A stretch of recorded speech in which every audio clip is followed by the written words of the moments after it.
os mais velhos que a história de Conceição das Crioulas começou com 6 mulheres negras que chegaram aqui à procura de terra boa para plantar algodão. Aí quando eles foram nascendo, ficar grande, nascendo um bocado, elas colheram os algodão e começaram a afiar algodão e começaram a fazer vários artesanatos. Aí elas começaram a fazer os artesanatos, elas venderam lá numa cidade que se chamava Flores. Aí quando passou um bocado, muito tempo, um homem que se chamava Francisco José, ele chegou aqui com uma santa, que o nome da santa era Nossa Senhora da Conceição. E desde então, Francisco José ficou aqui, né?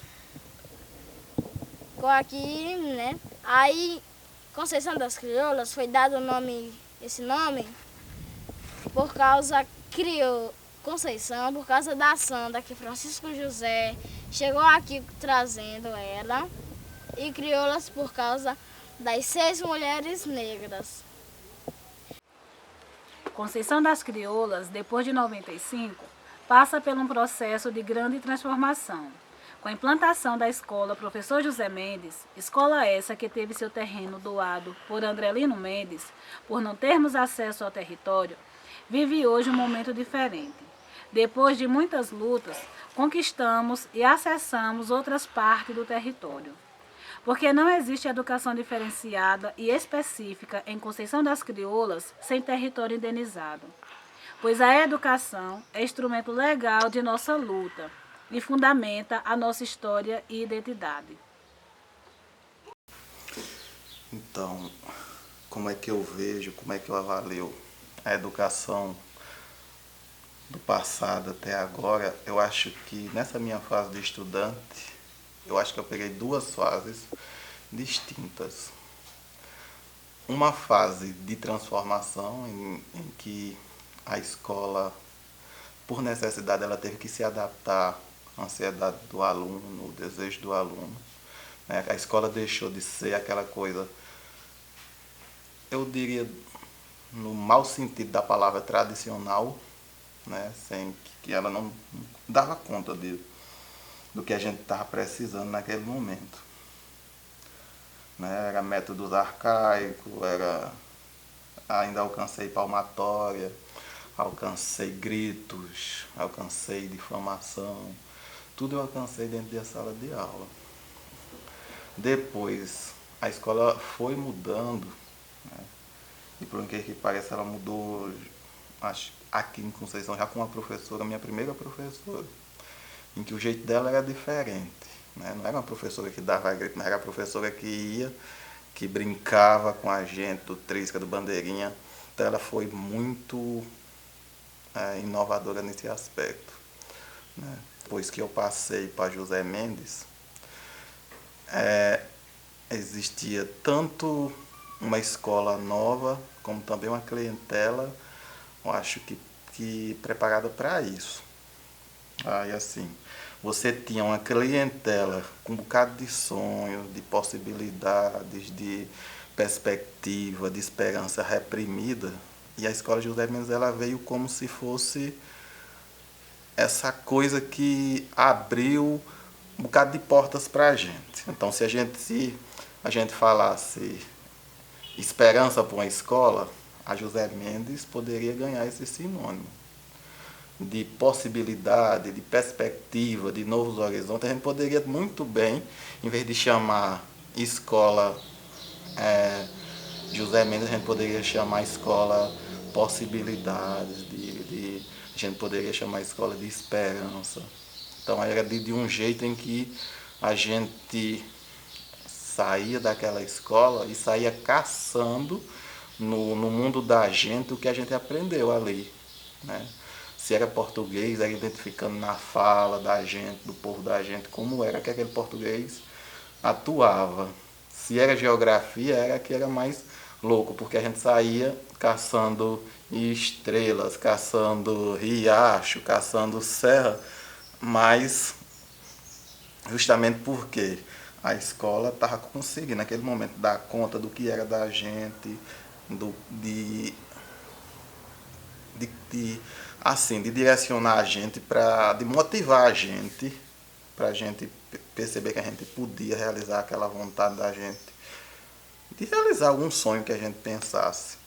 Então, você que vinha numa leva de tempo, imaginando que você só iria ficar até a quarta série, repetir quarta série. De repente você tem uma escola em que diz que você pode passar a partir daquela quarta série, que você pode ser o que você quiser. Realmente ela foi muito importante para a gente. Então, eu fui uma das primeiras alunas daquela época e eu acho que não só para mim, mas para todas as pessoas, é um sentimento muito grande em relação a ser um início, muitas expectativas. Então, algumas coisas ainda, acho que a gente ainda espera, né, em relação àquela época. Mas foi um tempo onde todo mundo que estava ali tinha objetivos, tinha muito desejo de progredir. Então, era todo mundo organizado, todo mundo batalhava, né, para conseguir, né, terminar o Fundamental 2. Então, eram muitas dificuldades devido muitas vezes não ter transporte, mas ninguém desistia, porque na verdade era novo, né? Tudo que a gente via ali era novo, era motivador. Então, eu acho que era uma das coisas que, por ter algumas dificuldades, a gente sempre estava motivados para seguir em frente. Naquela época, eu acho que eu renasci, porque já tinha 16 anos que eu tinha me afastado da sala de aula. E aí, eu acho que a quinta série aqui foi, assim, um renascimento mesmo, sabe? E aí eu já tinha meus filhos todos, inclusive a minha caçula eu deixava, ela tinha 2 anos de idade, eu deixava nas casas para estudar. A gente naquela época passava o dia todo na escola porque a gente já começou atrasado, e no final do ano a gente tinha que ter 200 dias letivos, né? Então a gente já começou no mês de maio e aí a gente tinha que correr contra o tempo. E também foi assim, muita dificuldade, além da falta de transporte, a escola não tinha merenda. A gente estudava, a gente não era no tempo assim que vou para a escola porque tem merenda, a gente ia porque a gente tinha força de vontade mesmo de aprender, né, e de seguir em frente. E assim, como já falaram muita expectativa, era expectativa mesmo, era ver até onde ia e até onde podia chegar.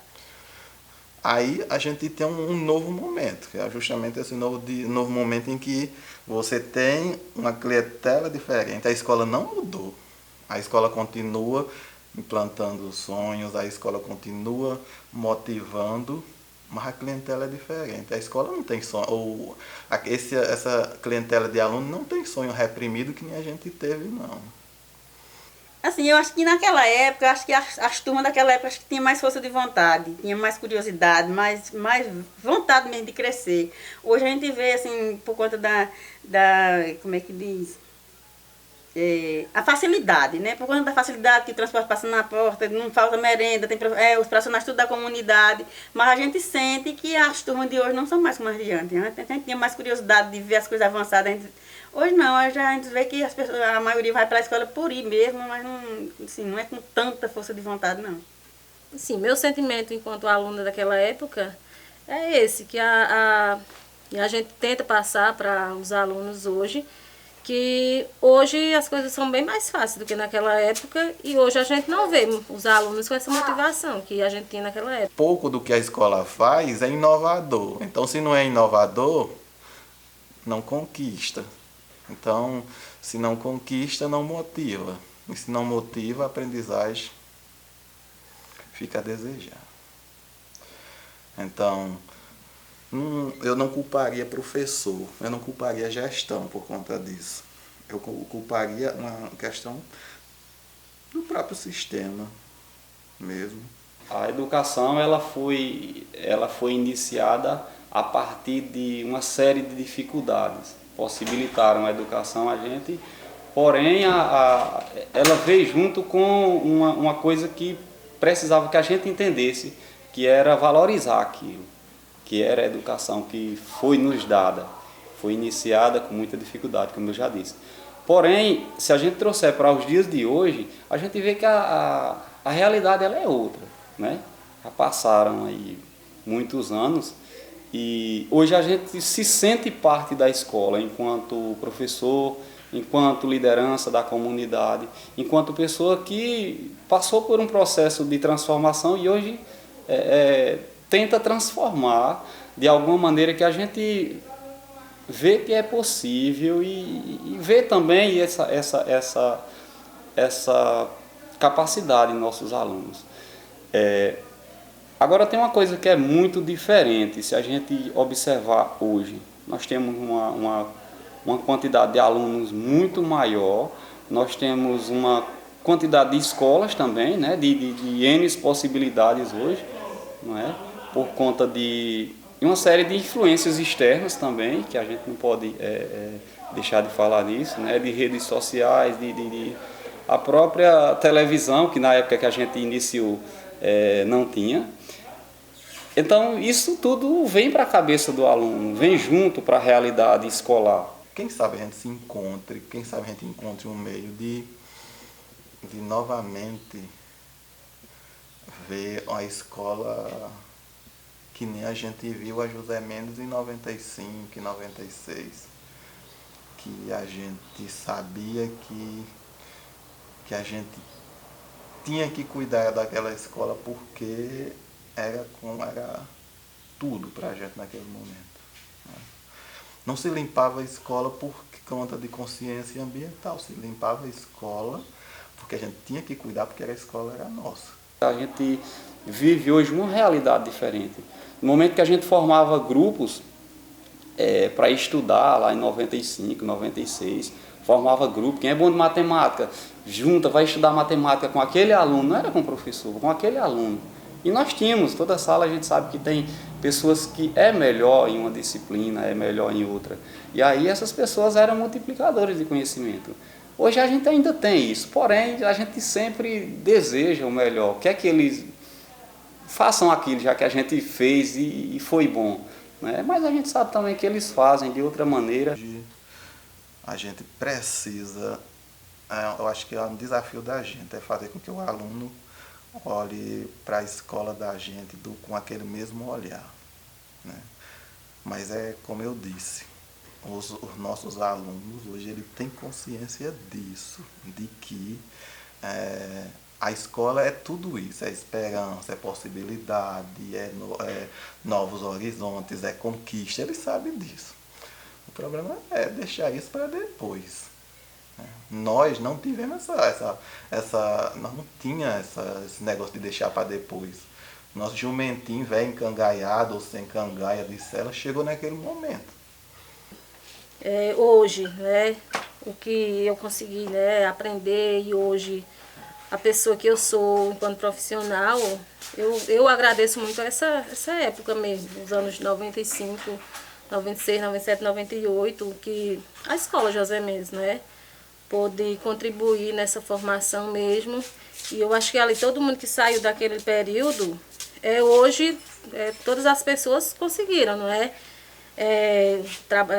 Conseguir passar num concurso, terminar a faculdade, pós-graduação. Hoje eu sou concursada merendeira e assim, a gente olhando bem para a comunidade da gente, da nossa localidade, a maioria, eu acho que dos funcionários que hoje fazem essa nossa comunidade são todos daqui, porque naquela época vinham todos de fora, porque aqui não tinha ninguém capacitado assim.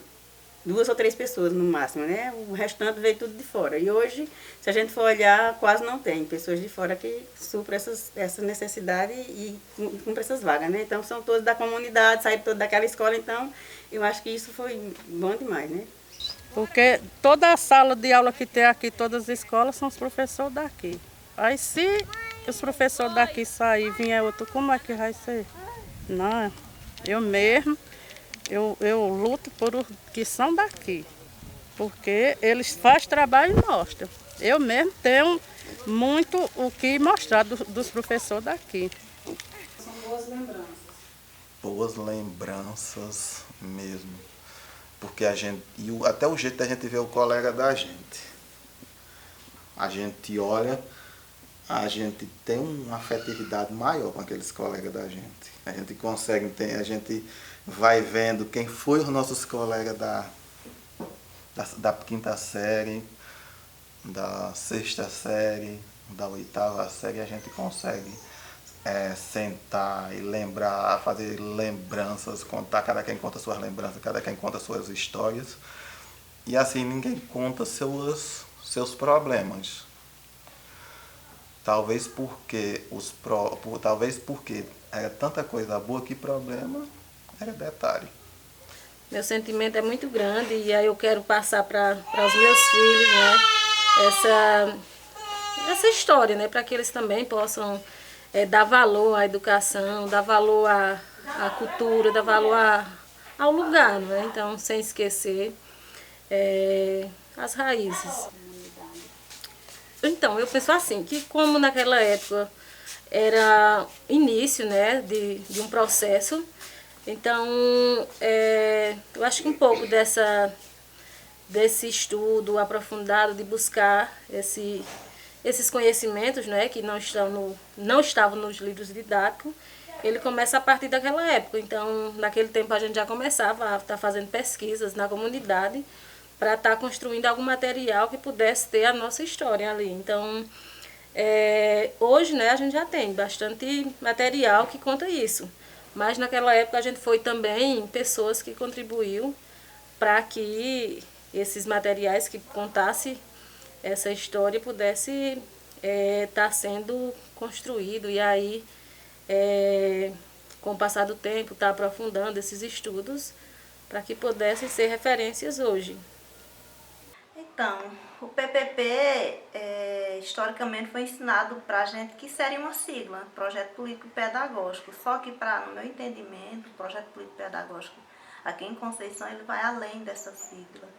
Ele é um projeto de sociedade, é um instrumento que alicerça, que embasa, que fundamenta a nossa luta por uma educação específica e diferenciada, quando a gente acha que a educação ela deve acontecer nos diversos espaços e dialogando com a vida das pessoas. Então, que as ações das escolas possam estar ligadas com o que acontece com essa sociedade e com o que a gente pensa, com o que a gente deseja, com o nosso desenvolvimento. E para isso, só o que vem posto nas propostas curriculares não atende. Então, o projeto político pedagógico das escolas quilombolas de Conceição das Crioulas precisa ir além desse pronto. Eu penso que a educação, seja ela vinculada à escola ou não, mas a educação de Conceição ela vai progredir, vai ser sempre nessa linha mesmo, de saber o que é direito, de questionar seus direitos, de brigar por seu direito. Então, eu acho que a semente que a gente plantou já é capaz de resistir, de não sofrer os impactos, os abalos, mas de resistir a qualquer ameaça que venha ao povo que a gente já conquistou. Não consigo falar de PPP sem falar que ele está aliado, interligado com essa caminhada que a gente tem vindo, porque foi a partir do momento que a gente compreendeu que ele podia ser muito mais além de um projeto, de uma sigla bonita de se dizer, mas seria muito mais um jeito de se fazer e aprender.